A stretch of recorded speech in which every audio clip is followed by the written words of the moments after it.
Viralizou no TikTok um vídeo feito em resposta à Amazon.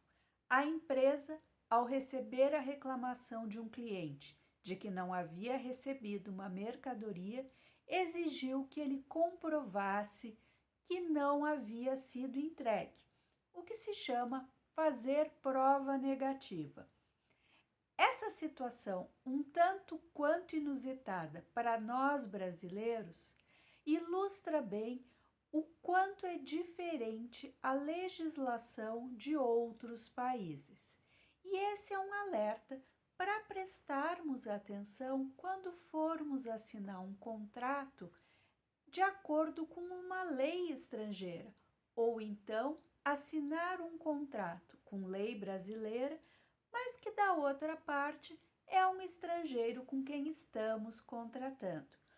Por mais bem intencionado que as pessoas estejam, essa diferença de cultura e de conhecimento pode gerar uma grande confusão. Eu vejo com alguma frequência as pessoas confundirem que uma página escrita em português na internet significa que está lidando com uma empresa brasileira, ou pelo menos com alguma filial aqui no Brasil. E isso não é verdade.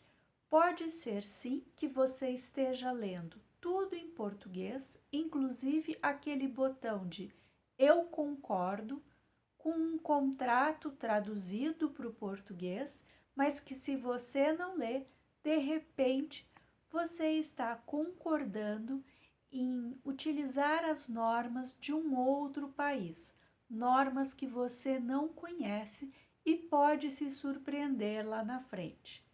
No caso, por exemplo, desse vídeo que viralizou, a Amazon nos Estados Unidos pode exigir prova negativa do cliente. O cliente precisa provar que não recebeu a mercadoria.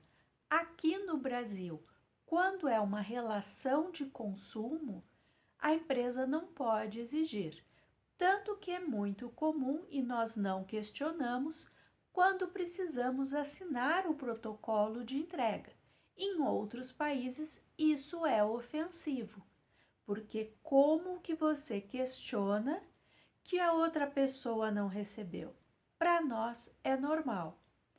Por isso que muitas vezes você ouve de que aqui no Brasil é tudo muito burocrático ou que existe um custo extra, porque o funcionário simplesmente jogar no seu jardim a mercadoria está entregue, né? Ainda mais se você pensar em vizinhanças, como no caso desse vídeo, em que as casas sequer possuem muro. Então, se presume que nenhum vizinho, nenhuma pessoa vai retirar a mercadoria ali do quintal. E aqui no Brasil, a realidade é bem diferente.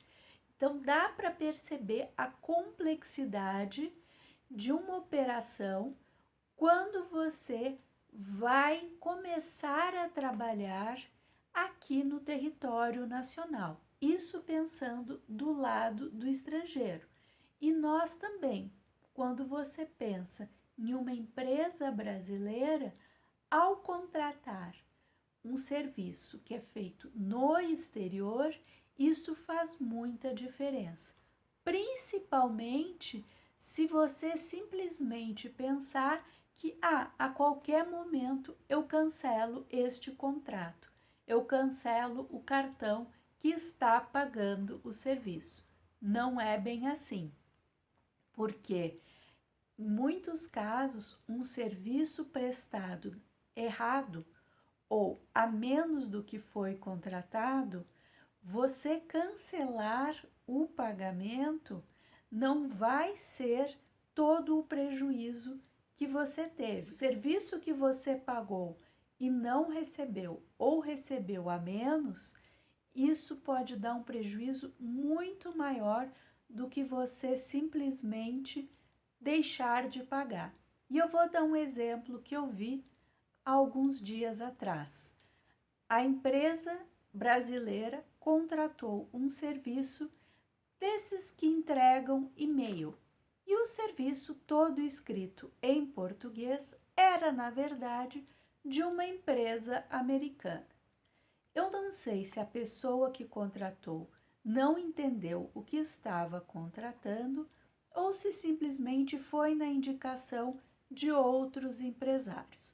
O fato é que foi nítido nas primeiras semanas já de que a entrega de e-mails do mailing list que havia sido informado não estava atendendo às expectativas daquele empresário. E a contratação não era feita de acordo com a lei brasileira. Quando me procurou, eu li o contrato e havia uma cláusula muito clara de que a lei aplicada era americana, que se houvesse qualquer divergência, ela seria resolvida por arbitragem e ali constava onde ocorreria a arbitragem e que o limite de qualquer indenização era $100. Agora imagina, uma empresa que faz toda uma campanha de marketing numa época de Natal, como foi esse caso, e de repente, na véspera do Natal, percebe que os e-mails não foram enviados a contento. Adianta ganhar $100 de volta?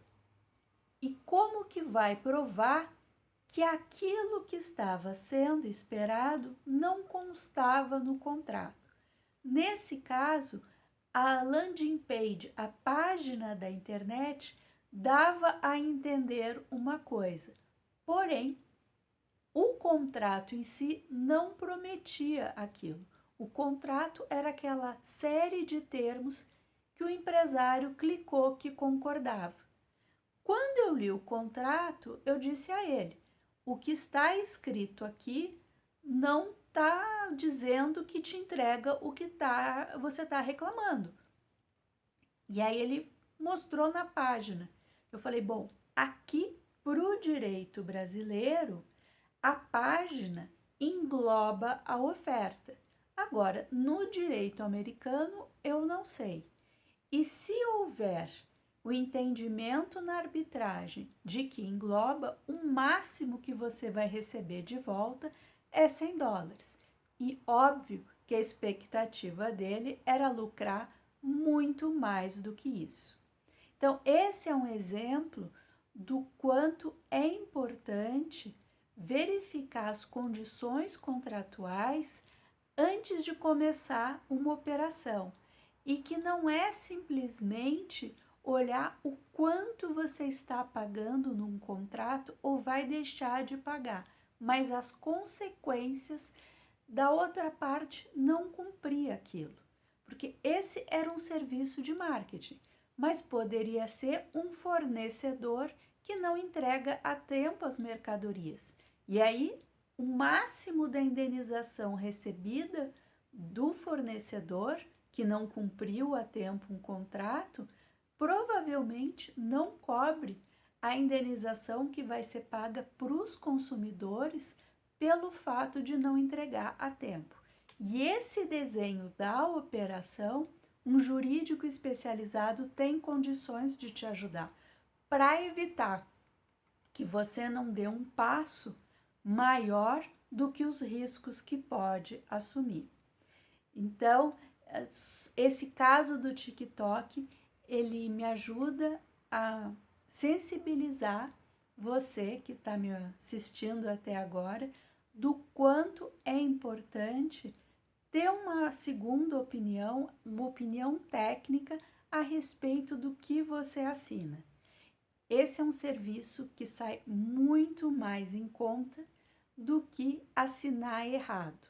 Existe um certo preconceito, às vezes, do pequeno empresário de que ter uma assessoria jurídica especializada e estratégica pode ser algo de outro mundo ou algo que ele ainda não precise. Mas isso é um jeito errado de pensar. Na verdade, uma consulta de 1 hora, 2 horas no máximo, esclarece vários riscos que podem ser evitados e ajudam na tomada de decisão. No caso desse vídeo do TikTok, não dá para saber se a Amazon aceitou o vídeo dele mostrando o pátio vazio. Agora, você já passou por uma situação dessas de ficar surpreso ou surpresa com a reivindicação da outra parte num contrato, seja você como consumidor ou seja você como empreendedor? Conta aqui embaixo nos comentários. E se houver qualquer outro assunto que queira conhecer ou saber mais em relação a contratos e estratégia jurídica, deixa sua opinião aqui embaixo, porque isso me ajuda a dar ideias de novos vídeos aqui no canal. Espero ver em breve. E antes que eu esqueça, lá no LinkedIn todo mês eu escrevo a respeito de assuntos de estratégia jurídica, pensando em estruturação contratual. Também, se você quiser assinar a newsletter, fica o meu convite e eu vou deixar o link aqui embaixo. Um abraço!